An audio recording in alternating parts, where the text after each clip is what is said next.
सदाशिवसमारम्भां शङ्कराचार्यमध्यमाम् अस्मदाचार्यपर्यन्तां वन्दे गुरुपरम्पराम् आप्यायन्तु ममाङ्गानि वाक्प्राणश्चक्षुश्रोत्रम् अथो बलमिन्द्रियाणि च सर्वाणि सर्वं ब्रह्मोपनिषदम् माहं ब्रह्म निराकुर्याम् मामा ब्रह्म निराकरोत् अनिराकरणमस्तु अनिराकरणं मे अस्तु तदात्मनि निरते य उपनिषत्सु धर्माः ते मयि सन्तु ते मयि सन्तु ओम शांति शांति शांति।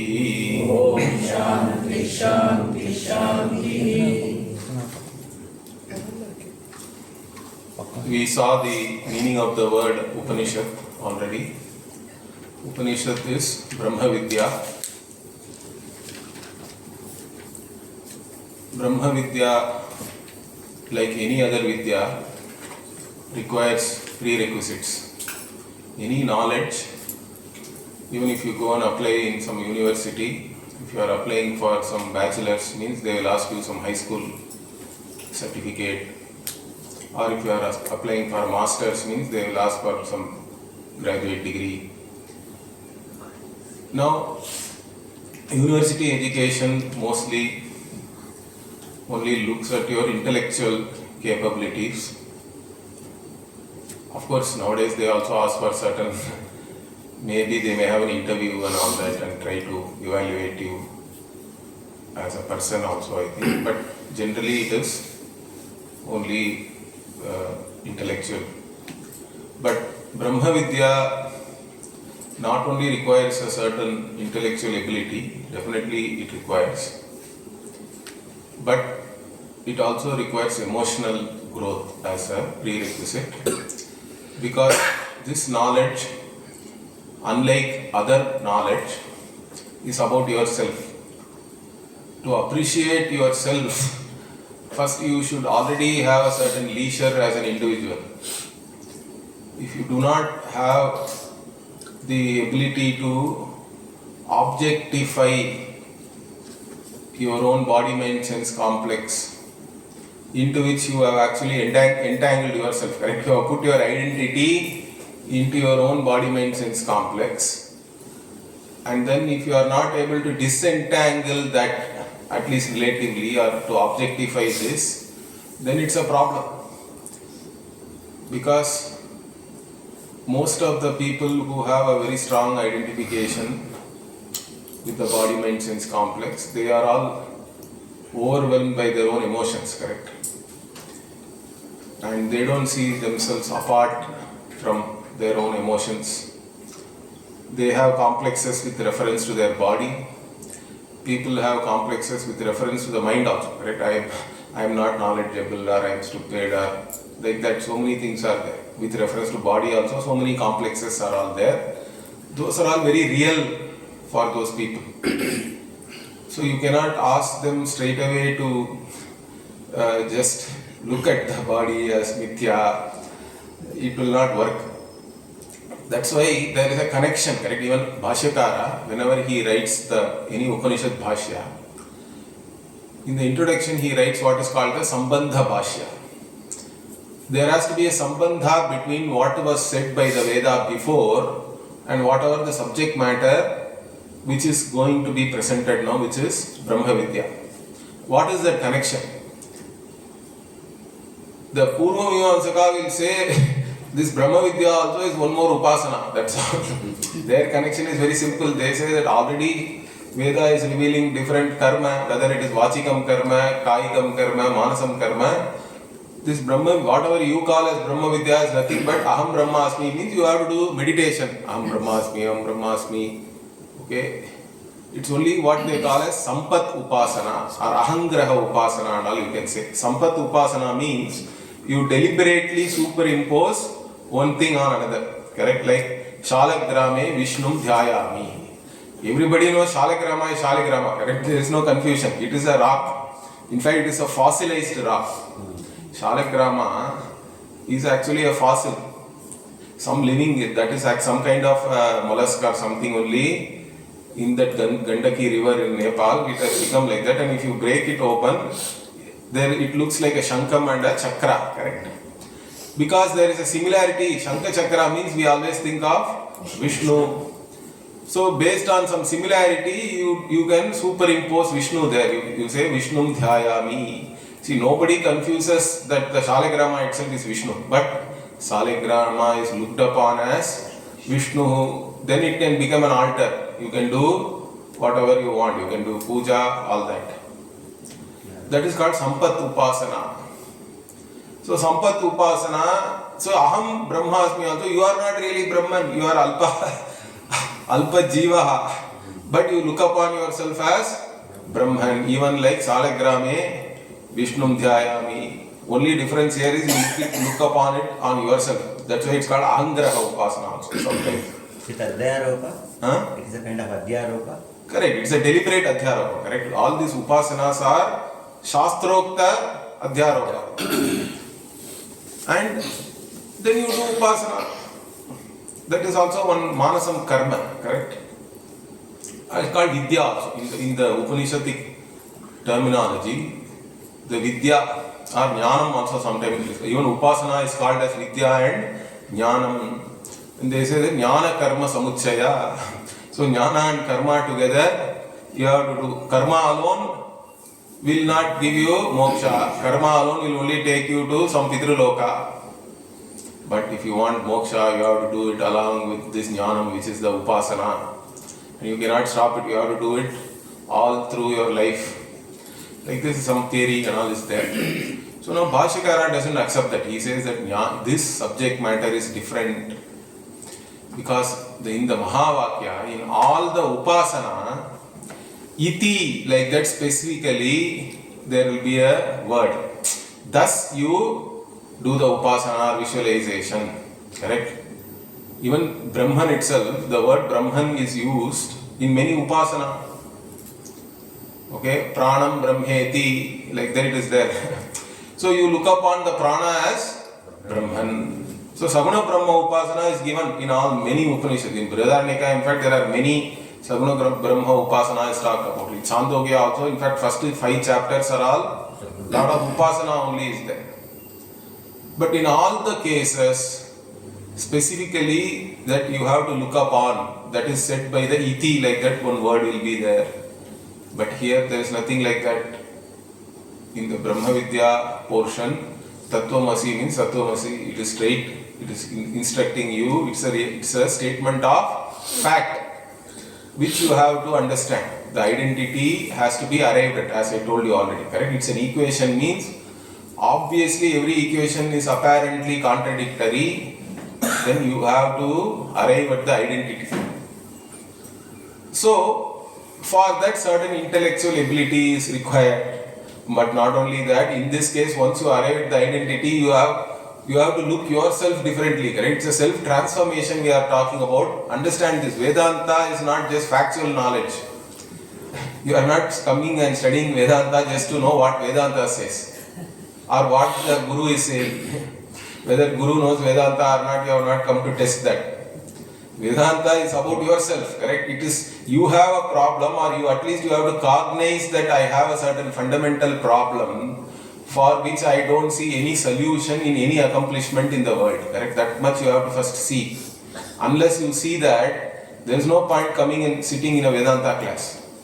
In fact, many people in our tradition, they simply have some respect for sadhus and all that, correct? Or even if I have a big dadi, then they have respect. Looking at some vesham only, you have a certain respect. And then they come and sit and think that it is a punya. You go and sit in some Mahatma, Satsanga and all that, it is punya.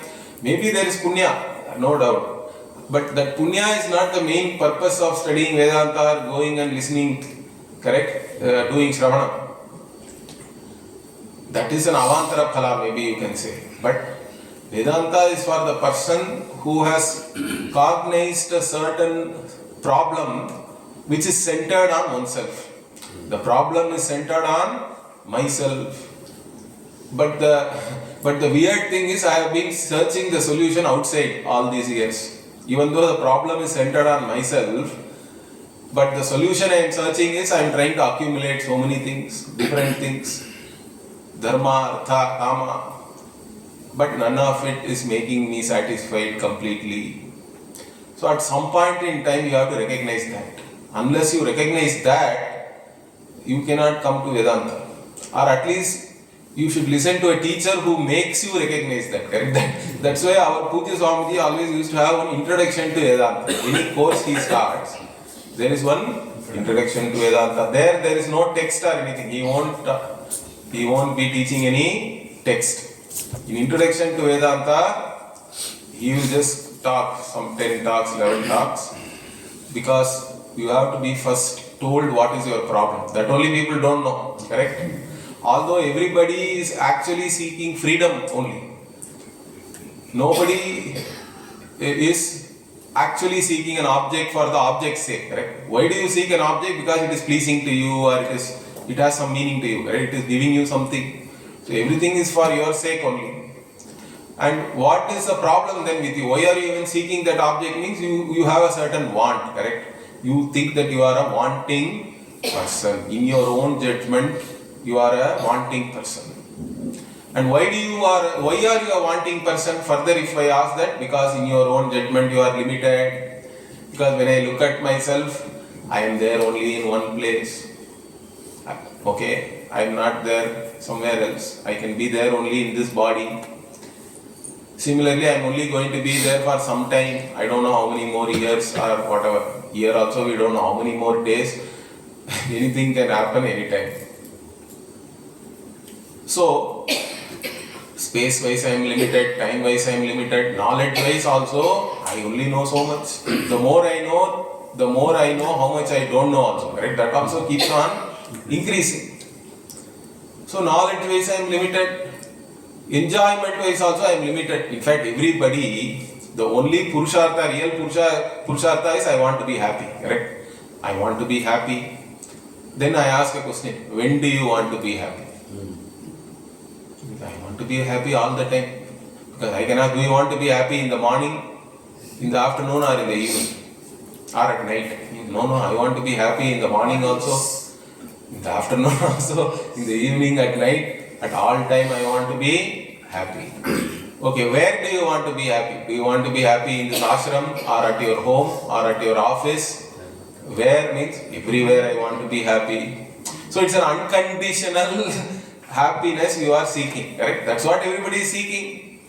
But for that you are doing so many things without realizing that the source of unhappiness is because you are looking at yourself as a limited being. As long as in your own judgment you are a limited being, there is no happiness, because if you think you are limited means you are wanting in some way, correct? Since you are wanting now, you want to do something to get rid of that want. That is the desire part, correct? When you look upon yourself as a wanting being only, from there only desire is coming.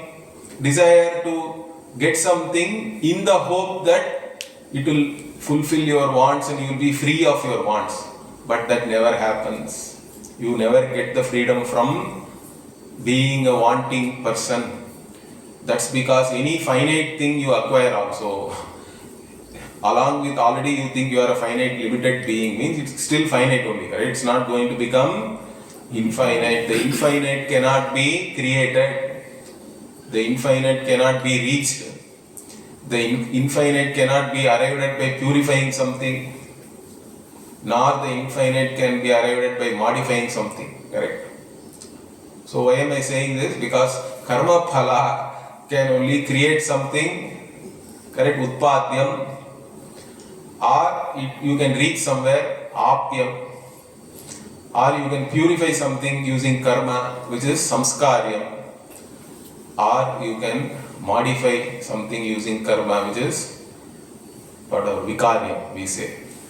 So karma phala comes in these four categories only, but I cannot, whatever I really want, what I really want is freedom from all my limitations, which implies that it is limitlessness, correct? What I really want, even everybody really wants only limitlessness, because everything they do is only to attain a certain freedom from some limitation.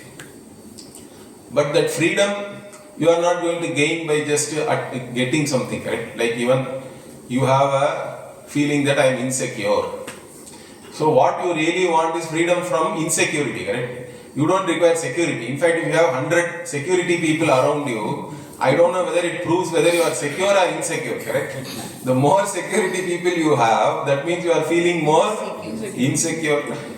It's not that you are secure. Nobody wants, like even previously it was said, correct? Kalyanji said that if you are, suppose let us say you had a leg injury, means now you don't have freedom in terms of walking and all that. Freedom in movement is gone. Then you are dependent on a crutch, let us say, correct? With a crutch only you are able to walk, because your legs are now not strong enough. So you are not free enough to move like you would like. Then what? Somebody said that, okay, I'll give you the best crutch in the world. Okay, some carbon composite, it is light. This crutch is all very heavy steel. Fine, you can take that. But your aim is not to keep on getting better and better crutch, correct? That's not the idea. Whichever crutch you get, you are still unhappy, because what you really want is freedom of your movement, not getting better and better crutch, which only shows how whatever, you don't have any freedom then, correct? It only is adding on to your already feeling of you are already depressed that you are not able to move. But all you are getting is only better crutch, means that's not the solution really. The solution is that you have to have the freedom to move around on your own legs. Like that, people really want freedom from different types of limitation. Because behind every want, you can see that there is a lack of something. That lack points to a certain limitation. And really what you want to see is in yourself, you want to see that you are free from that lack. You are not really desiring some particular object or anything and having that, etc. In fact, acquiring an object itself is a pain. Because any karma phala again is coming with its own negativity, correct? It is, you have to make a lot of effort to acquire something. But that's not the end of it, correct? Because once you acquire it, is not anymore the same thing. Until you acquire it, it looks something great. After you have it, there is a law of diminishing return in everything. First time you experience something, it is great. 100th time, okay, it's not anything great. But in fact, by the time you become addicted to that, that object is now holding on to you. That is another problem. Anyway, the idea is that you are not gaining always only by accomplishing or getting something. Effort is there, then maintaining it is another headache. Maintenance becomes a bigger headache, correct? Nowadays, people initially when they are in, they get big houses and all that. Then after 50 years, 60 years, now you know, I want only one room, one bathroom, that is enough. Even if somebody gives me food every day at whatever time, fixed time, I am happy. You don't want big house, maintaining all that is a pain. So karma phala is not going to solve anything. The more you accumulate, then the more you have to maintain. All that is a problem. So you have to see the limitations in your own accomplishments, and then only you can come to Brahma Vidya. So the proper student for Brahma Vidya is somebody who should be accomplished.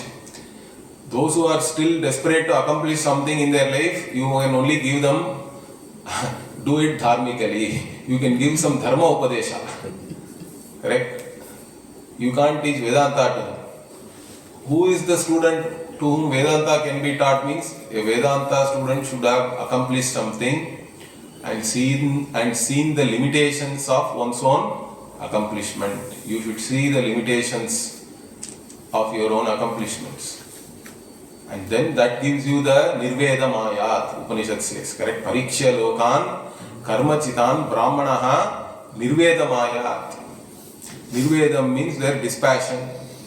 Then you know, objectively you know that no karma phala can make me completely satisfied. You don't have to hate anything. The idea is that you should know the value of everything. Karma phala has only certain value. Okay, in Vyavahara, karma phala is still useful. Money is useful, everything is useful. It has its own place. But don't think it is going to make you happy or contented and all that. That means this is not going to make me contented, totally happy. That you have to be clear. That is the nirveda. Once you have that, then you know what you really want is what? Nasti akritaha kritena. What you really want cannot be created. It is akritaha. It is not a karma phala itself. Then there is only two kotis are there, two options. What is that? Or two possibilities. Either I am already that limitless, because limitless means it cannot start in space-time.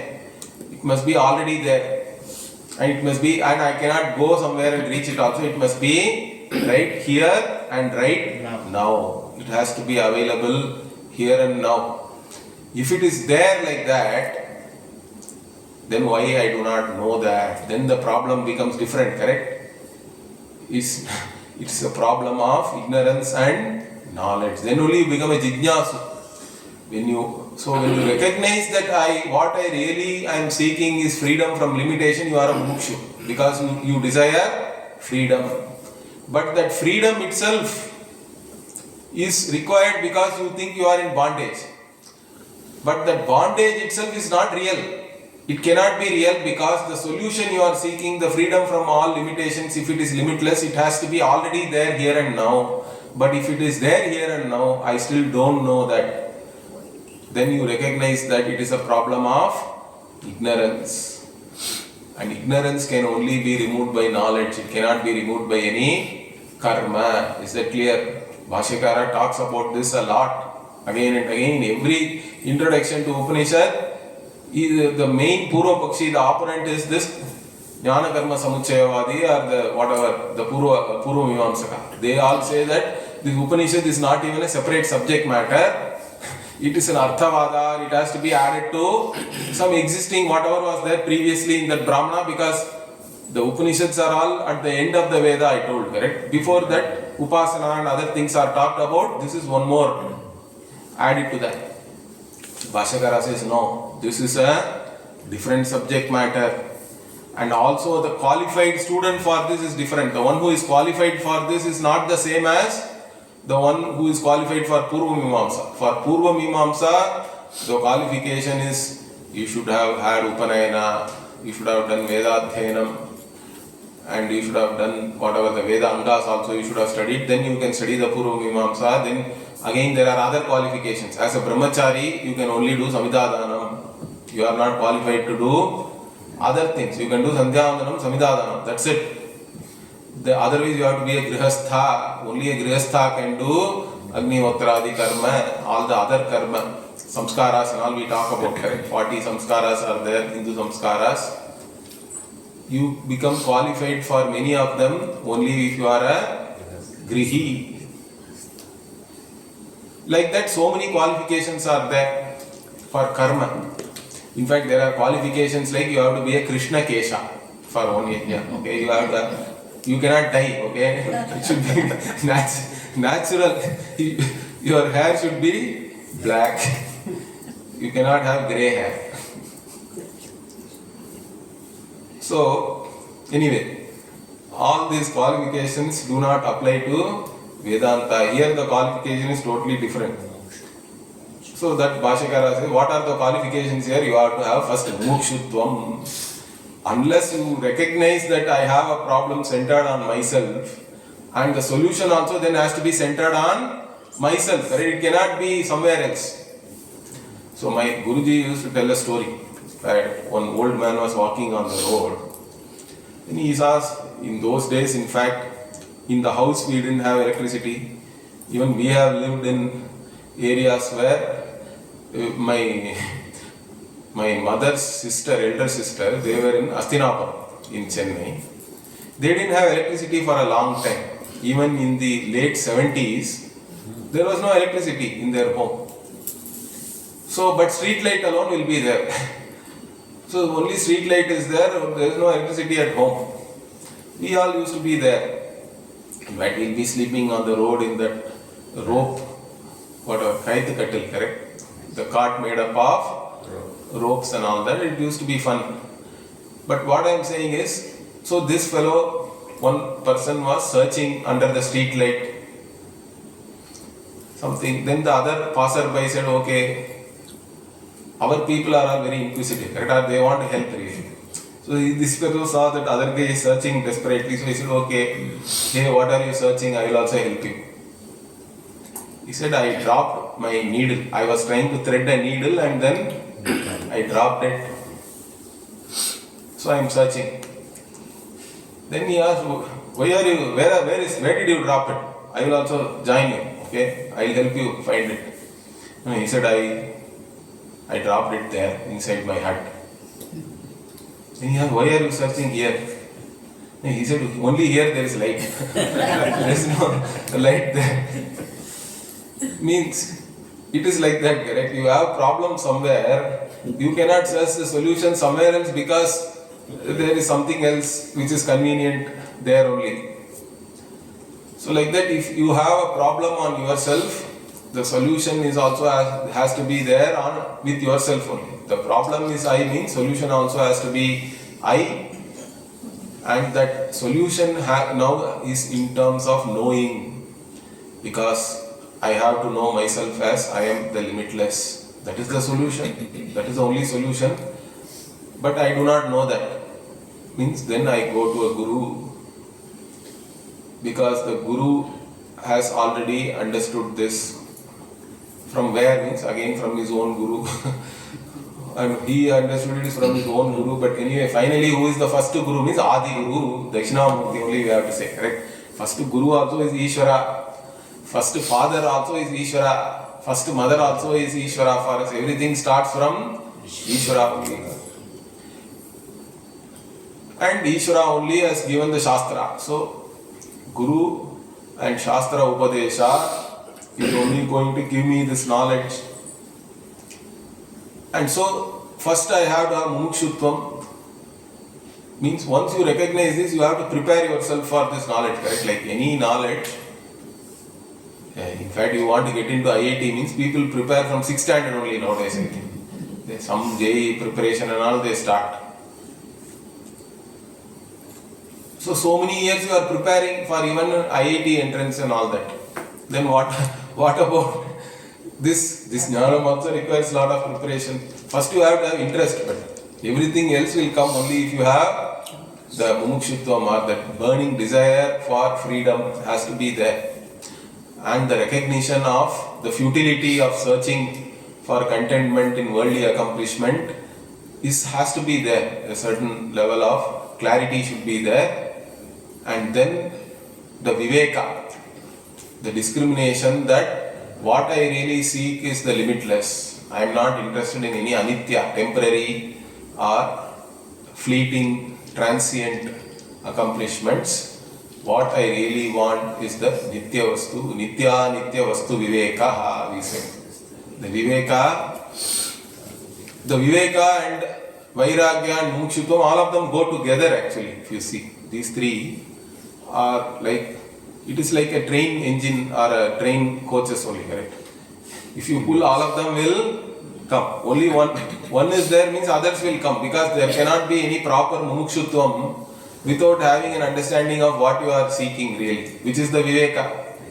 And once you are clear about what you are seeking, you are no more interested in other things, correct? That becomes vairagya, it will all fall off by itself. You don't have to really give up anything.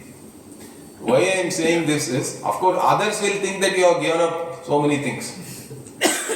See, myself and Kalyanji, we were in US. Right? We didn't know Swamiji in India actually. At least I didn't know who Swamiji was.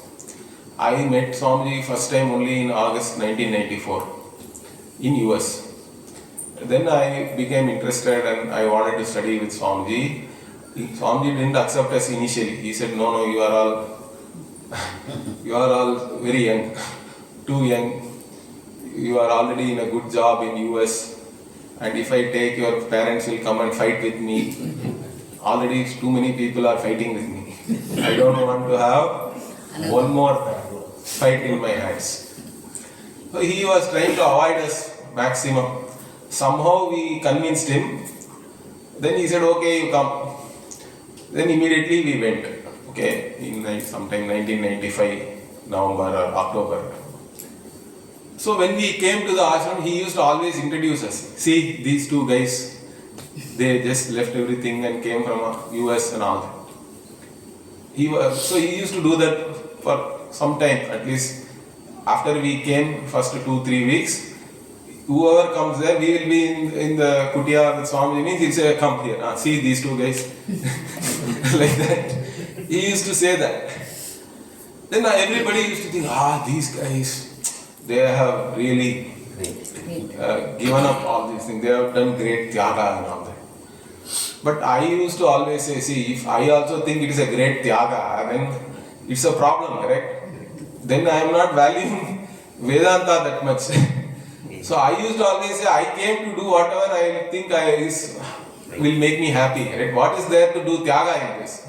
There is no real tyaga. If I think it is tyaga, then I should not be coming to Vedanta. I came to Vedanta because I thought this is the only way I can be happy, really. I have no interest in other things. So it's not really a tyaga or anything. Understand that. The vairagya should be purely a result of your own cognitive change, where you just see things objectively. You yourself cannot think that I have given up everything and all that. You have not given up anything. In fact, you are really going towards the limitless, where you are going to gain much more than anything else, correct? That should be the attitude, that I am really now going for the source of all happiness, in fact. So what more can I seek? So I am seeking the granddaddy of everything, really speaking. There is no giving up anything, in fact. I have not given up anything. You people think like that. That itself shows a certain lack of understanding, correct? Anyway, so why I am telling you is that don't come to Vedanta class thinking that I have sacrificed everything, something, and then I am coming and sitting here. That also is not going to work. It won't work in that way. You come to Vedanta class because you think that this is the only way I can be happy. So I am still pursuing only my own interest, my happiness. There is no doubt about it. That's why I always say that the pursuit of Vedanta also has to be a joyous one. It cannot be that you are gritting your teeth and sitting in the class and all that. Then there is no point in coming to the class, correct?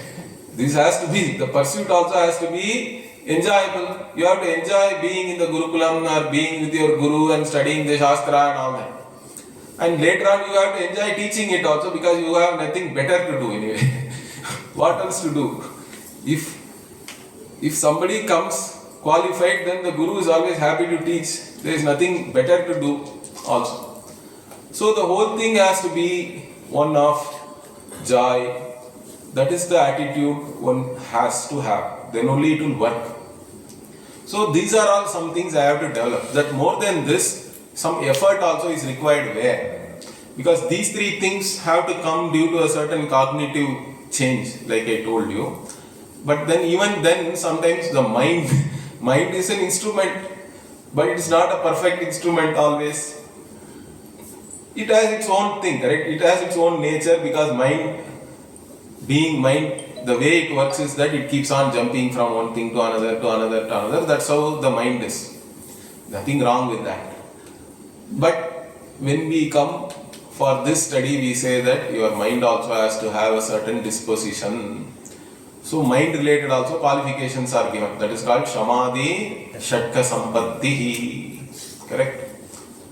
So there are sixfold qualifications with more than mind, with reference to the individual. Certain, the way you approach. We say Shama means there are definitions are all there. Okay? So Shama means this Antakarana Nigraha and all we say. Mano Nigraha. Then Dhamma is Indriya Nigraha and all that. Bahya Indriya Nigraha. Uparati means you give up, either Uparati can mean sannyasa also. You can take sannyasa. Or you give up all Kamya Karma, we say. Nitya Karma you have to still do. But you stop or you cease. Uparama means stopping. Putting to an end or stopping or ceasing. So you stop Kamya Karma and do only Nitya Karma. Then Titiksha is also important. Titiksha means the ability to bear the opposites which are there in this world without complaining. Okay, don't keep complaining.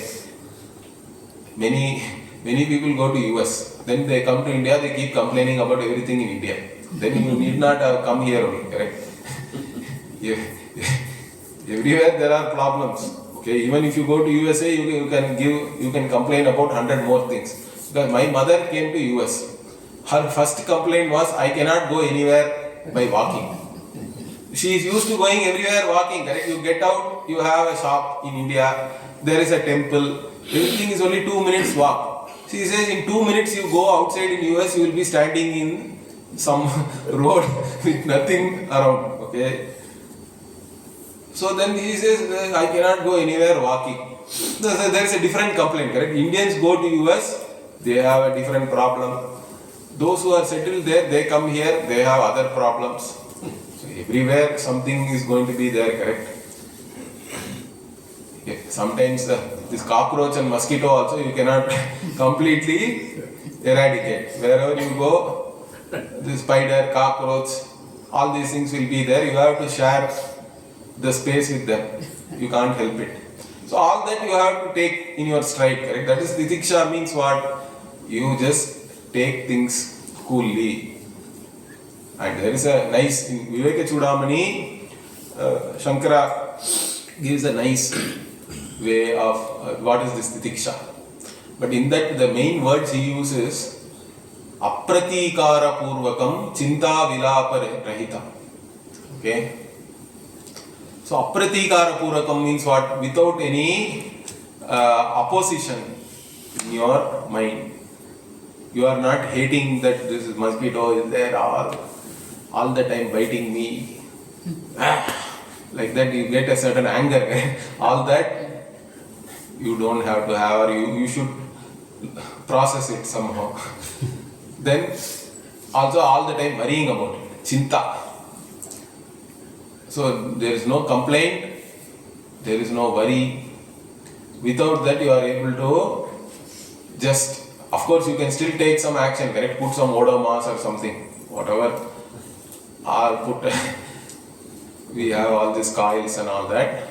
Some action you can take, but don't be obsessed with all these things. The world, matras parshastu kaunteya, sitoshna sukha dukkhadaha, agama paino nityaha, tam stitikshasva bharata, like that Bhagavan also says in the Gita. These are all, this dvandvas are there. Hot, cold, etc. It will be there. Whatever you can take steps to make yourself comfortable, you take that. But beyond that, you have to just accept. These are all some things we have to develop, correct?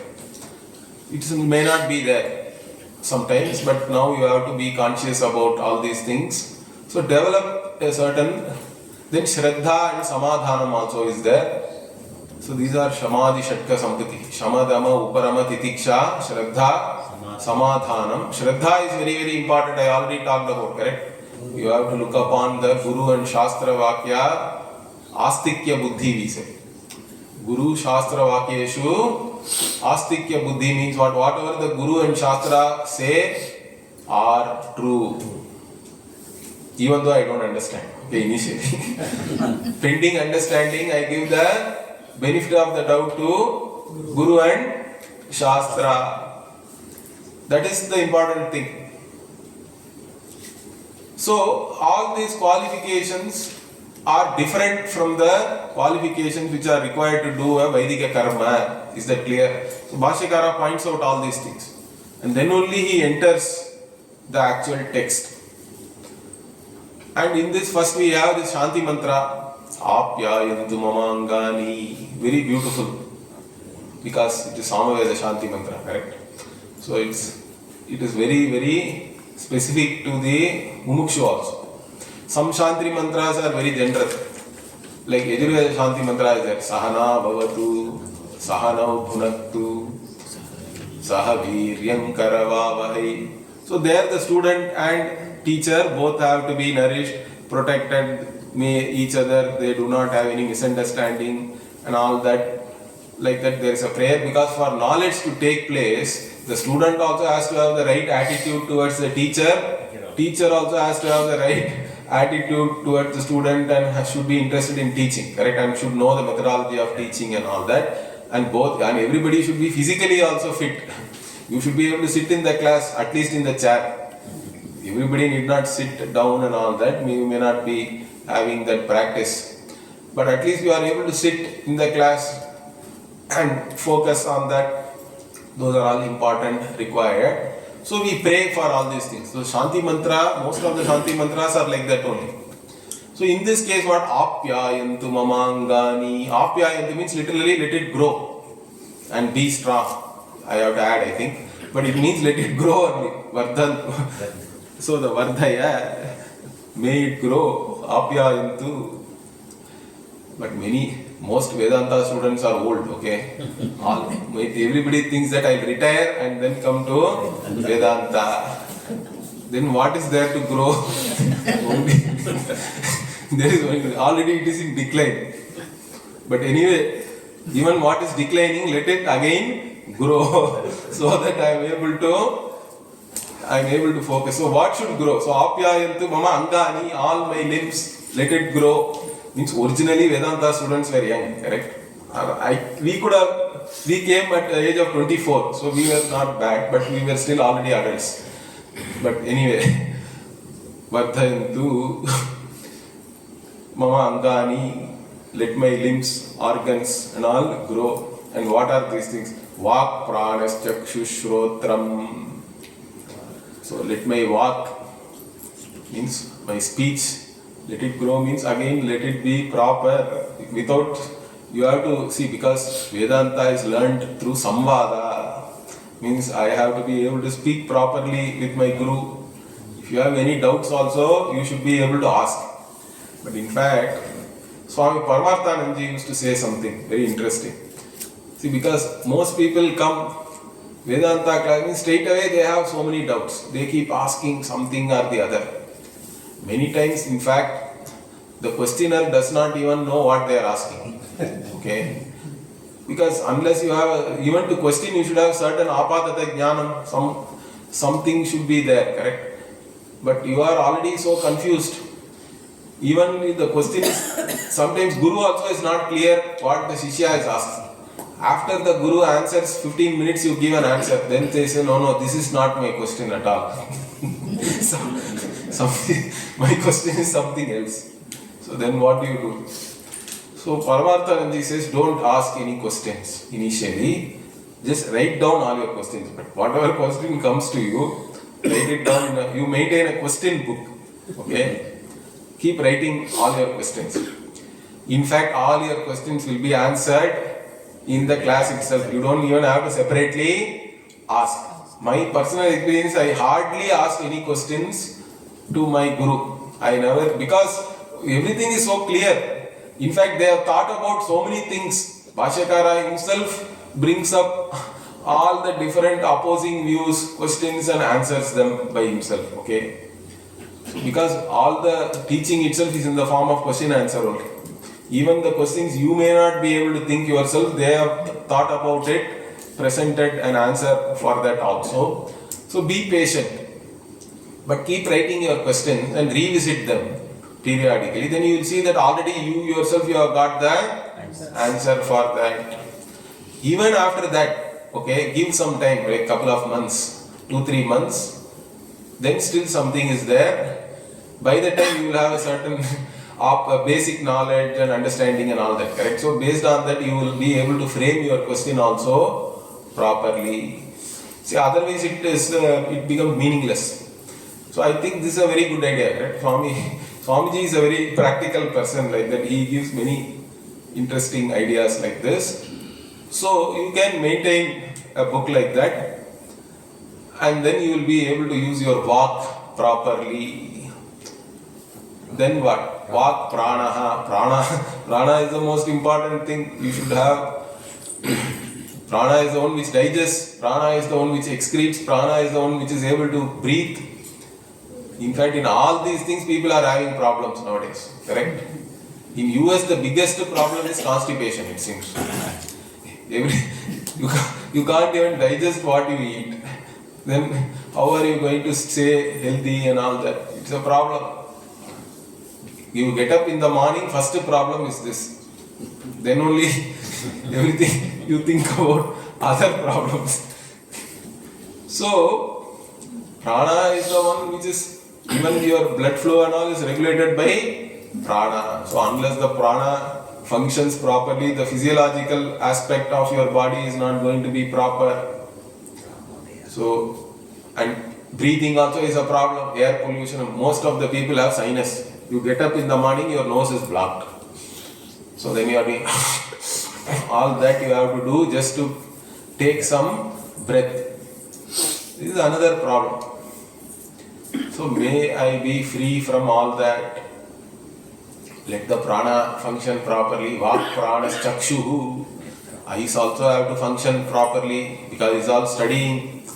You have to still study things. Of course, listening also is important. Chakshu shrotram. So, shrotram again, right, that is the main thing. Shravanam. You have to do Shravanam of the Guru Vakya. So, all these organs, both the Jnanendriya and Karmendriya, have to work properly. May they grow and be strong. Vak pranas chakshu shrotram atho balam. Indriyani cha sarvani. So sarvani indriyani and atho balam means what here? The balam, may they also be strong so that they function properly. So this is a prayer. It's a great prayer, correct, for learning.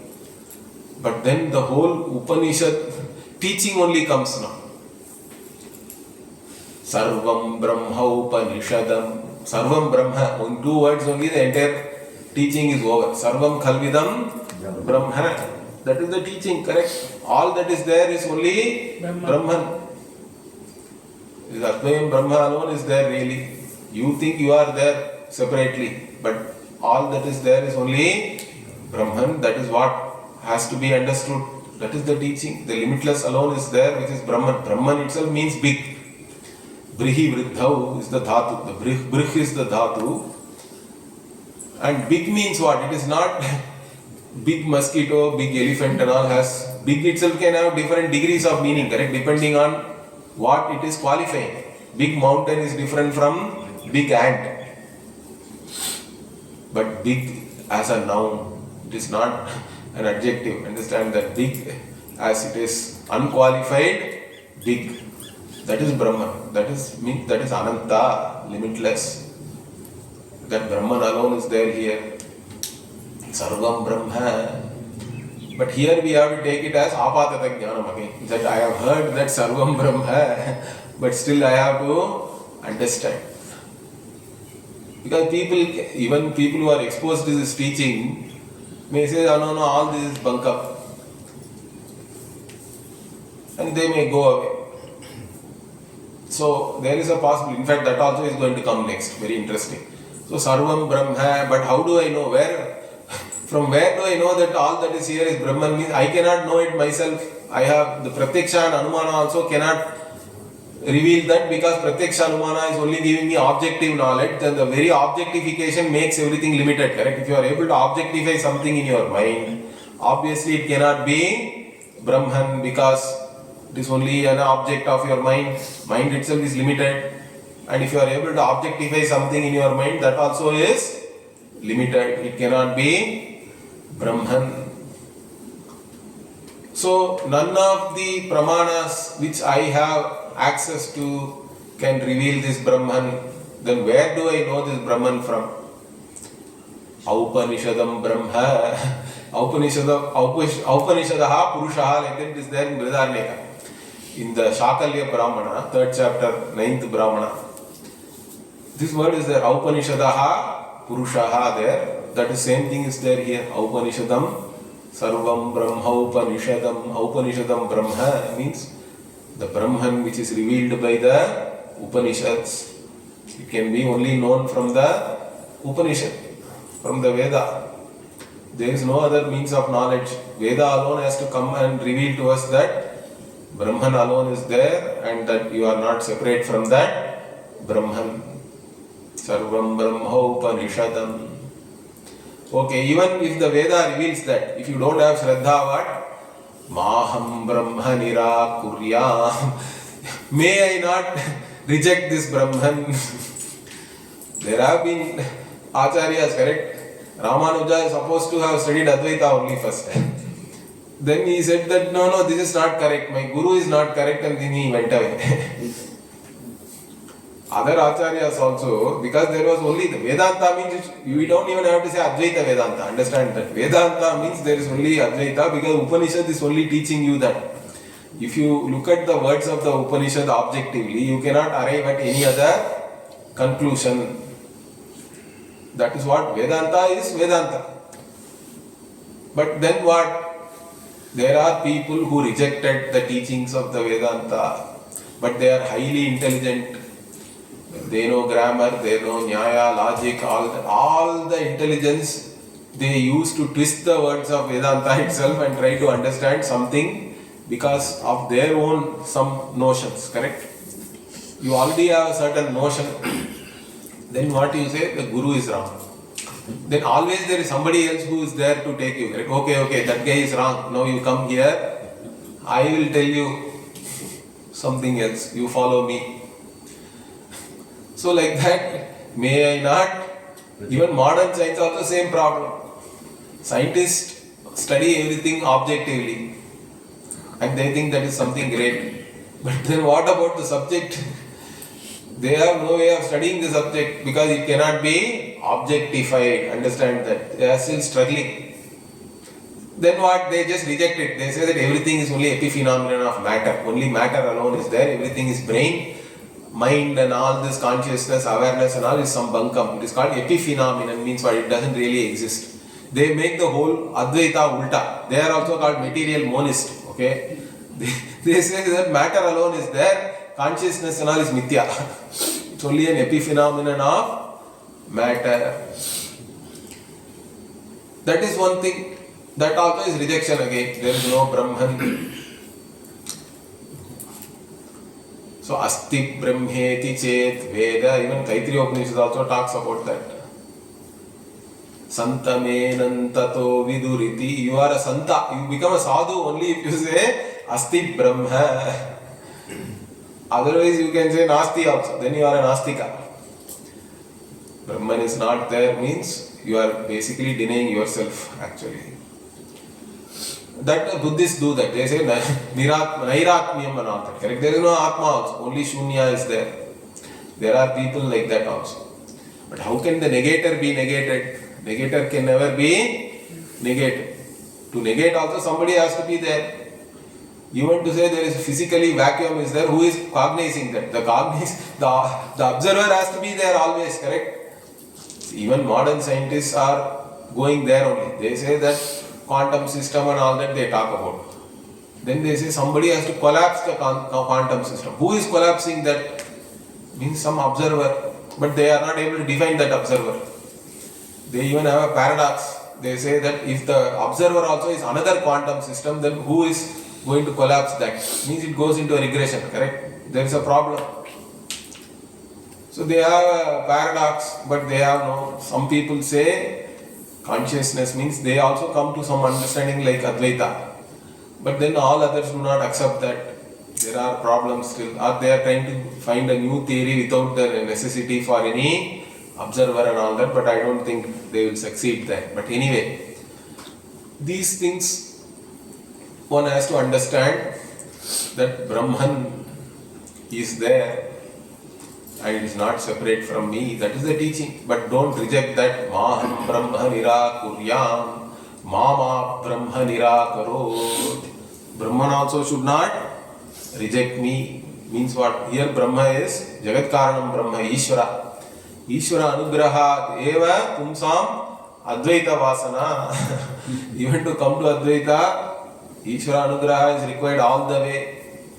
Even after coming also, Ishvara Anugraha is required. Devas, in fact, even in Brihadaranyaka it is said that even Devatas cannot stop you. Once you have this knowledge, nobody can stop you from gaining moksha, because jnana and moksha, there is no distance or anything, correct? As soon as you know, you are free. Karma phala is not like that, correct? Because you gain punya here, but immediately it is not fructifying. It has to only fructify in swarga, let us say. Means there is a vyavadhana is there, correct? There is a gap. Separation between when you accumulate the karma phala and when it will fructify. So in between the deva can do something then. But here what? Nobody can stop you. Once you have this knowledge, nobody can stop you. But still to gain that knowledge you require Ishvara Anugraha. That's why the Nitya Karma and all is very important, correct? The Pancha Mahayajnam we say. In that the Pitri Yajna, Rishi, Deva Yajna, Pitri Yajna, Rishi Yajna, like that we say. Manushya Yajna, Bhuta Yajna, all these things are important and one has to do that. Because the Anugraha, Mama Brahma Nirakarot. And again it is said, Anirakaranam astu, Anirakaranam me astu. Same thing is repeated. So it's so important, right? Again, 2 times it is there. Why? Because may Brahman not reject me. May I not again reject Brahman. Anirakaranam astu. Anirakaranam me astu. Tadatmani nirate ya upanishatsu dharmaha. So, te mayi santu. Atmani nirate mayi. In me. One who is committed to this Atma. Nirataha means what? One who is engaged in totally committed engagement, okay, not some casual engagement. Swakarma nirataha and all word comes in Gita also. Nirataha is a very beautiful word. So one who is completely engaged or totally committed to something, and now what? I am committed to this Atma Jnanam, but I still require prerequisites, qualifications that are said in the Upanishad only. Shanto, Danto and all, it is there in the Brihadaranyaka only. The Samadhi Shatka Sampatti actually comes from Brihadaranyaka Upanishad.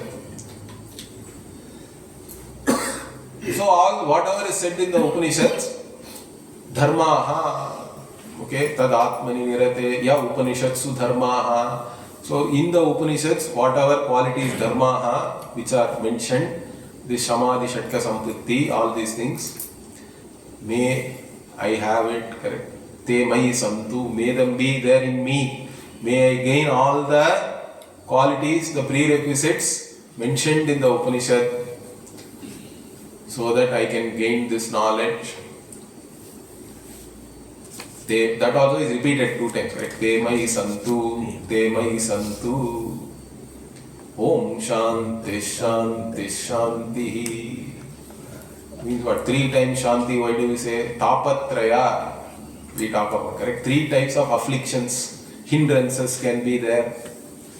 One hindrance is in myself only, Adhyatmika Tapa. Adhyatmika Tapa means what? Physical body, mind, sense complex itself is a problem.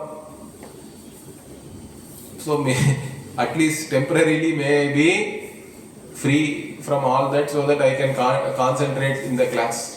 Adhyatmika Tapa is one problem. Then Adhi Bhautika, environment, either too hot, too cold, mosquitoes, so many things are there. Then what? Adi Daivikam means cyclone, tsunami, earthquake, so many things can come. At least during the camp, let us be free from all those issues. We can sit here and focus. Otherwise you are thinking about your home, what will happen. So, may I be free from all these afflictions. Om Shanti Shanti Shanti. Om Purnamadav Purnamidam Purnat Purnamudachyate Purnasya Purnamadaya Purnameva Vashishyate Om Shanti Shanti Shanti. Harihi Om Shri Gurubhyo Namaha. Harihi Om.